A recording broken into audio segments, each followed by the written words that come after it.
Welcome to Sacrilegious Discourse. For this is what the Sovereign Lord says. Why do you need prophets to tell people who you are and what you want? If you can justify everything that the God of the Bible has done, then you can justify any of your behavior. A lot of this mentality is trickling into what is now mainstream right-wing Christianity. I am capable of empathy greater than this God of the Bible. This is a Bible that they tell kids. This is the good Lord. This is the good book. He is fantasizing about murder, mass murder. Head over to sacrilegiousdiscourse.com right now to find out how to leave us a review or support us on Patreon.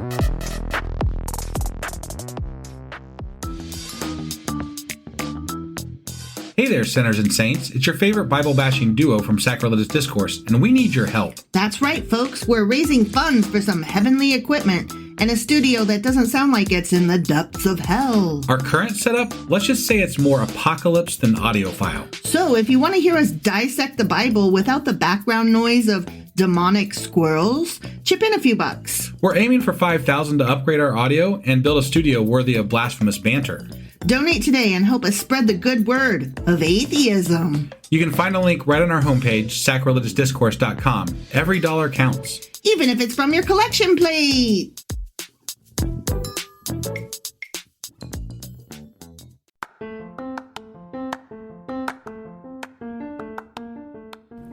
Welcome to Sacrilegious Discourse. I'm husband. And I'm wife. Together, we're reading the Bible for the very first time.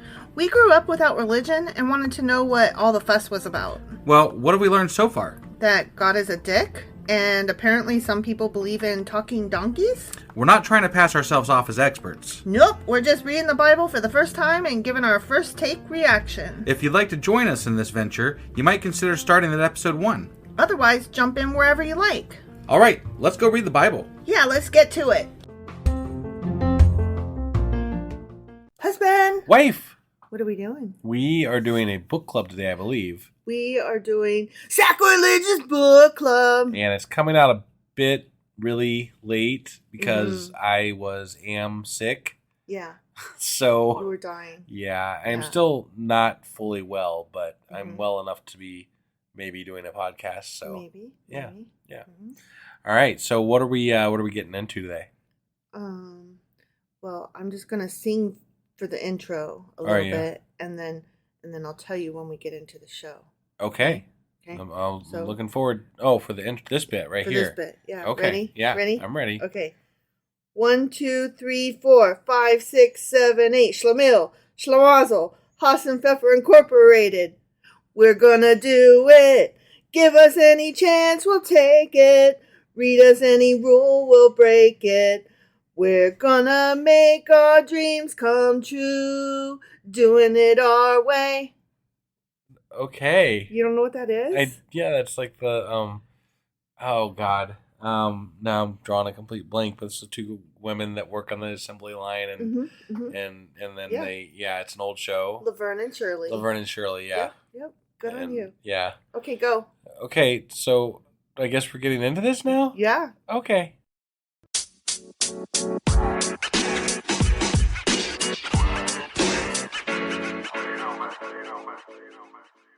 Okay, so we are jumping back into this book here called A Treasury of Jewish Folklore. Stories, traditions, legends, humor, wisdom, and folk songs of the Jewish people. Uh-huh.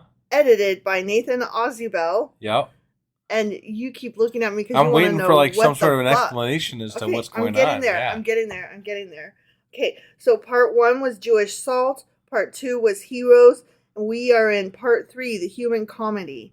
And we are still in chapter 1, Droll characters. Uh-huh. And last week we did schnorrers and beggars and fools and simpletons. And this time we are in Schlemihls. Schlemihls And Schlimazls. and Schlimazls. But not Pfeffer Incorporated. Okay. Schlemihl, Schlimazzle. Okay. Now do you get it? Yeah. Yeah, as soon as I heard those words or saw them in the book, I was like, hold on a second. I see. Yeah. I was like, I'm fairly certain that's the beginning of... And now we've just lost anybody that's not like on their deathbed. What? It's such an old show. Well, I see what you're saying. Laverne and Shirley? Okay. Come on. I mean, I only ever saw it in reruns. Like, Yeah. I never saw it the first time Right. through. No, that's what I'm saying. It was old when we were kids. Yeah. So. And they don't do reruns anymore. Right. Yeah. I mean, TV. that's not entirely true. What I mean is kids don't watch reruns of TV. Right. Especially if they're black and white or whatever. It wasn't black and white. The fuck? They weren't? Oh. No. Oh, I say vaguely, I thought they were black and white. No. And it was a offshoot of Happy Days. Right, right. Did you know that? I did vaguely know that, yes. Okay, yeah. And the Fonz came on for 4 episodes. Ooh. Yeah, to make sure that it was a heavy hitter. Got it. Yeah. So, do you know what a Schlemihl or Schlimazl I have no idea. or Haas and Pfeffer Incorporated is? None of the above. None of the above? Nope. So, if I were to translate that bit, it would be a klutz, a loser, rabbit stew, copyrighted. I see. Okay. Haas and Pfeffer is rabbit stew. Right. I did know that only because of Bugs Bunny, though. Oh. And it only occurred to me after you said Haas and Pfeffers, too. Ah. So. I never said Haas and Pfeffer stew. Oh, well, whatever. I said rabbit stew. Yeah. Okay. Yeah. All right. All right. So let's get into this book. Yeah. Okay. Mm-hmm. All right. We're in the intro of Schlemihls and Schlimazls. Okay. Page 343. And you just got a big old smile on your face Because I got to say those Schlemihls, words. Schlimazzle. It'll never get old. Look, you guys, I never got to watch Laverne and Shirley except through reruns when my parents weren't around. They weren't like real big fans of the show. Got it. And I've watched a few episodes. Well, women working probably, went against their I was gonna say social mores. Well, I have watched a few episodes since then, and oh my god, that show is hilarious. Yeah. It's really good. Yeah. So it's no wonder my parents didn't like it. Yeah. Okay. So anyway, out of the poverty of European ghetto life arose 2 folk types, the Schlemihl and the Schlimazl. The words Schlemihl and Schlimazl are rarely applied according to their precise meanings. Almost always they are used interchangeably. This is, of course, not altogether without reason, as the 2 types did have an affinity. They both had their origin in the same economic swamp of ghetto stagnation. Also, their end product was identical. Failure. Got it. Okay, so we're going to get into, like, what the fuck are they, though? Okay. Yeah. But what actually is a Schlemihl? Ready? Yeah. In the Jewish folk mind, the Schlemihl is conceived of as an awkward bungling fellow, plagued not only with butterfingers, but with absolutely no skill in coping with any situation in life. He is forever getting in his own and everyone else's way and spoils everything he attempts. I see. So a bungler. Okay. And what's a Schlimazl? Essentially the same thing. He's a first cousin to the Schlemihl. No matter what he puts his hand to, it turns out he is wrong. But not because he lacks ability or intelligence, but because he has no luck. Ah. The cards of an intensely competitive life are stacked against him. Okay. Okay, so we've got a klutzy idiot bumbler, and we've got an unlucky fool. Got it. Okay? Yeah. To put it succinctly, a wit has made the following neat distinction between these 2 types. I love this. Okay. A Schlemihl is a man who spills a bowl of hot soup on a Schlimazl. I think that about sums it up. Right? Yeah. And you can see why they're used interchangeably in that case, right? Yeah. Right? And then with regard to Schlimazl, the poet Abraham ibn Ezra wrote, "If I sold shrouds, no one would die. If I sold lamps, then in the sky, the sun for spite would shine by night." So, there you go. Yeah. Okay. There is a type of Schlemihl in Jewish folklore who stands by himself. He is the henpecked husband. And a couple of these stories that we'll get into reflect that. Got it. Okay. Yeah. Because there are so many Schlemihls in Jewish life, there was naturally a superfluidity of henpecked husbands, meaning lots and lots of You know what a henpecked husband is? Not exactly, no. His wife is a harpy who's always getting on. She rules the household, and she's always like, "Why can't you?" And "You never." And "I'm always bossing you around to tell you a thing." And he like is kind of whipped. Got it. You know? Got it. In Bible times, the shrew was considered as a divine punishment which will fall to the lot of the sinner. There is a proverb, "It is better to dwell in the wilderness than with a contentious and angry woman." An unknown but probably long-suffering Talmudic sage became downright bitter about it. Life is not worth living for a husband who has a domineering wife. Okay, so here is our first little story on page 345. Okay. Called The Master. Yeah. A man was married to a shrew, and she's always called a shrew. Huh? She's always a shrew. Got it. Yeah. A man was married to a shrew who ordered him around the livelong day. Once, when she had several women friends calling on her, she wanted to show off before them what absolute control she had over her husband. Damn. "Schlemihls," she ordered, "get under that table." Wow. Without a word, the man crawled under the table. "Now, Schlemihls, come out," she again commanded. I won't, he defied her angrily. "I'll show you that I'm still master in this house."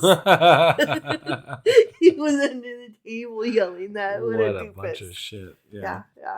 Okay, on page 346, we've got Poor Man's Luck. A rabbi was asked to explain why it was that everything was permitted the rich, but not the poor. "Is there a separate Torah for the rich and another for the poor?" "It's all a matter of luck," answered the rabbi. "Moses came down from Mount Sinai and found that the Jews had fashioned a golden calf. He got so angry about it that he went and shattered the 10 Commandments. The tables of the law, as you know, were made of the most precious gems. When the multitude saw Moses break them, they leaped forward to pick up the valuable pieces that fell in every direction. Now, who do you think had all the luck in the world? The rich, of course. They picked up all the pieces on which was written, 'Thou shalt.' The poor, on the other hand, who have been Schlemihls ever since the beginning of creation, had no luck at all. All they could pick up in the Scrabble were little bits of the tables on which were written the word 'not.' So there." I thought that was it's perfect. not exactly how it went down, but yeah, that's funny. Yeah, well, I like that it kind of gets into stuff that we've been reading about. Right. Yeah, no, I like that. Yeah. Okay, so now we're going to skip ahead a bunch because these were not my favorite. Oh, I see some music bars in there. Yeah, this there is a story with a bunch of music bars. This guy was given $300 by his or not dollars, dinars, by his shrew of a wife, and she told him, "Go into business, go buy some stuff and sell it." Yeah. And so he went and he heard 2 songs and he thought that they were great, so he bought them. Oh. And then he went to a tailor and had them sewn together. Yeah. Okay. So that he could sell them. And so he came home with nothing to show for it, and his wife was mad. Got it. So yes, you did see that. That's what that story was about. All right. Yeah. See, not my favorite. No, not my favorite at all. Okay, here we go.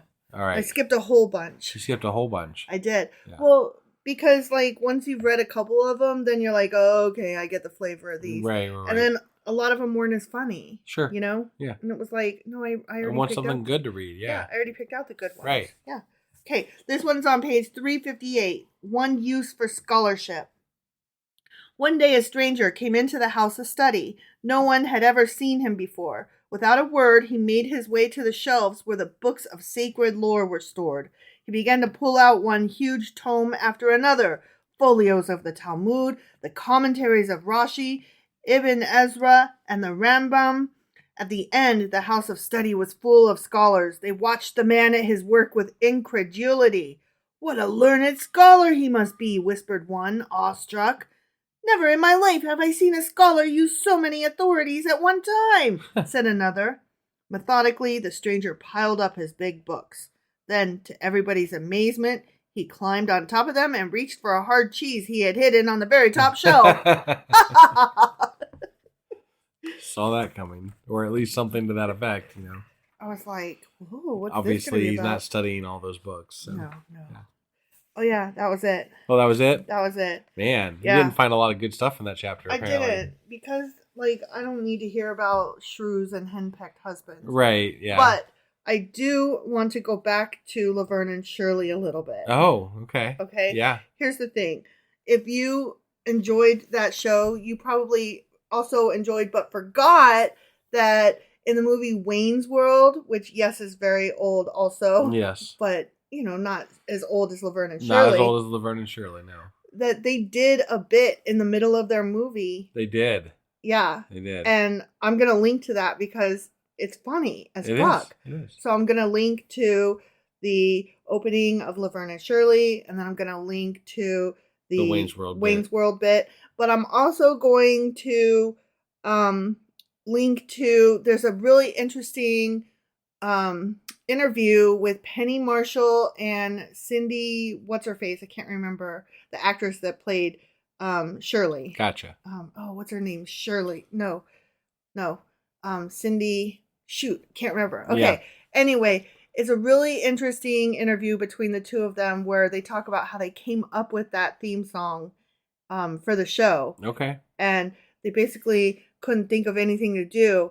And Penny Marshall had grown up singing that as a schoolgirl. They just used to sing it like a ditty on their way to school. Like they would skip along and sing that on the way to school. And so the director, who was it? Rob Marshall? I don't know. Penny Marshall's husband. You know, the director, somebody Marshall. Okay. Anyway, he was like, Penny, sing that thing that you told me that you used to sing when you were a little girl, and teach it to Cindy, and let's do that real quick. Yeah. And so that's how they came up with that. Because everybody was always like, what is that? Why are you doing that? What is that about? Right. And why? It wasn't really about anything. It was just something from her childhood. Yeah. Got it. Yeah. Okay. Which I thought was interesting. Fair enough. Although Schlemihls and Schlimazls does kind of, fit the tone and the mood, because they were just two women working, trying to make it, and right, had bad luck. Yep. Yeah. All right. Well, so is that all we got for today for the book club? That's all we got for today for the book club. Schlemihls and Schlimazls. Thank you guys for joining us, and we will see you. We'll have the weekly out here shortly, and then we'll be doing a couple of episodes for Ecclesiastes 2 today because we're way behind. Yeah, 1 and 2. We'll see you guys on some new episodes here soon. All right. Bye. Bye.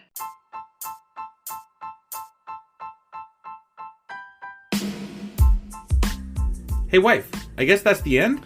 But husband, that's just sad. It doesn't have to be. We are on lots of social media platforms like Twitter. Our handle there is sacrilegious_D. For D's nuts. Oh my God. Stop doing that. Anyway, we're also on Facebook, Instagram, and Pinterest. There's a link to all of our social media sites at our website.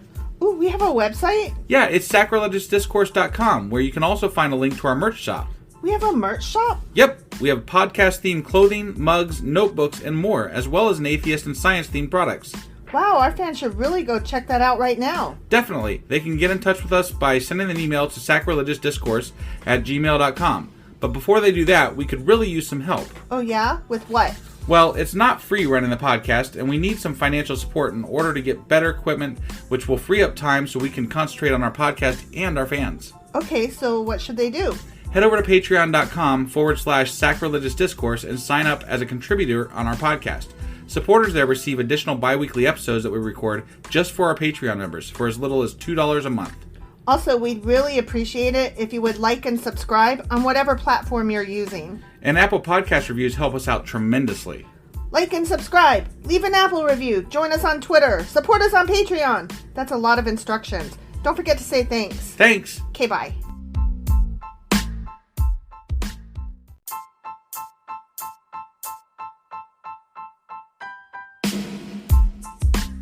Hey, wife, I guess that's the end? But husband, that's just sad. It doesn't have to be. We are on lots of social media platforms like Twitter.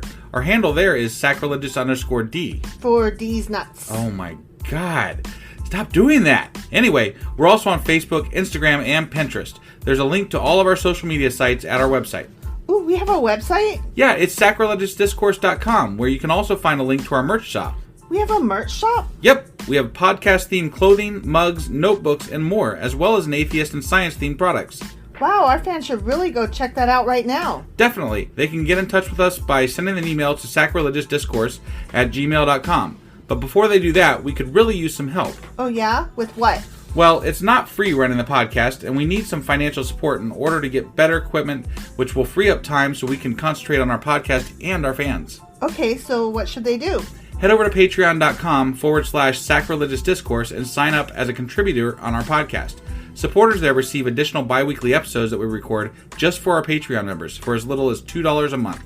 Also, we'd really appreciate it if you would like and subscribe on whatever platform you're using. And Apple Podcast reviews help us out tremendously. Like and subscribe, leave an Apple review, join us on Twitter, support us on Patreon. That's a lot of instructions. Don't forget to say thanks. Thanks. Okay, bye.